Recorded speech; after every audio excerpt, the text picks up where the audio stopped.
They say every room holds a memory, but some rooms, they hold something else, something alive, something unfinished. Room 217, Astoria Grand Hotel, Oregon. A century-old building standing tall amidst tall pine forests and fog-covered hills. Built in 1892, it once welcomed dignitaries, opera singers, and governors. But it's not the history that keeps it alive today, it's the silence. The silence of what happened in that room. In the winter of 1998, Mariah Sullivan, age 9, checked in with her mother on December 14th. They were traveling north for Christmas, but a snowstorm forced them to seek shelter. The hotel was nearly empty. Only 3 rooms were booked that night. They were given 217. Mariah was quiet, thoughtful. She liked books, kept a recorder to narrate her thoughts, her audio diary. She called it. That night, she spoke softly into it. We're at a very old hotel.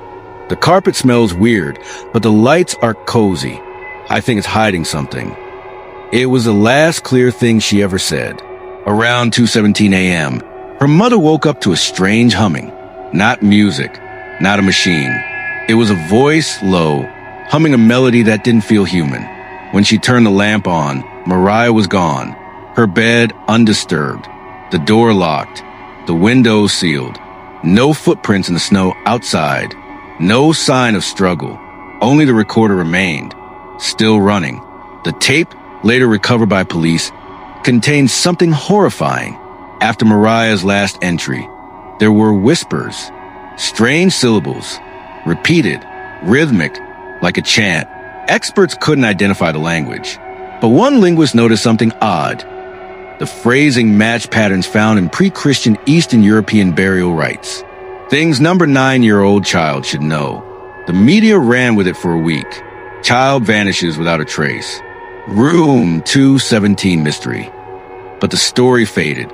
No suspects, no leads, no resolution. Until 17 years later.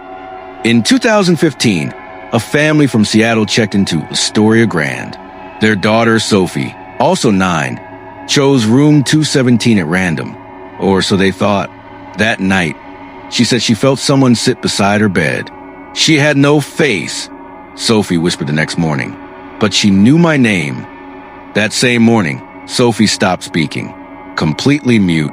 Doctors found no trauma, no neurological damage. She was fine, physically, but she wouldn't talk. Instead, she started drawing. Over and over, the same thing, a spiral wrapped in thorns. She filled 27 pages with it. A historian who later visited the hotel made a shocking connection. That same spiral symbol had been found on the walls of a 19th century asylum, one that had burned down in 1891, just a year before the hotel was built. The asylum, St. Callista's home for the wayward and possessed. Records revealed a girl named Annalise was confined there for nearly a year. Why? Because she kept whispering in a language no one recognized. Because she claimed to be talking to someone who lived in the walls. Annalise vanished from her locked cell in 1889. Her final drawing, found in charcoal behind a brick, was a spiral wrapped in thorns. What if Mariah didn't vanish? What if she was taken through something ancient, a pattern, a language, a voice, passed down, not through blood but through silence? Paranormal researchers brought sound mapping equipment into room 217 in 2019. The room was empty, silent, but in the spectrogram, something appeared. Frequencies in the 17 to 23 kilohertz range, too high for the human ear. But when slowed down and converted to audio, it was unmistakably a child's voice, saying just one word. Still here, still waiting, still listening. The hotel denies everything. They say there are no records of an asylum. No girl named Mariah ever stayed there. Room 217, they claim, was under renovation that month. But they can't explain the recorder. They can't explain the spiral. They can't explain why the hotel bell rings at 2:17 a.m. on snowy nights, even when no one is there. So maybe it's not about ghosts. Maybe it's not even about death. Maybe it's about memory. Something left behind. A voice looping like a prayer no one can finish.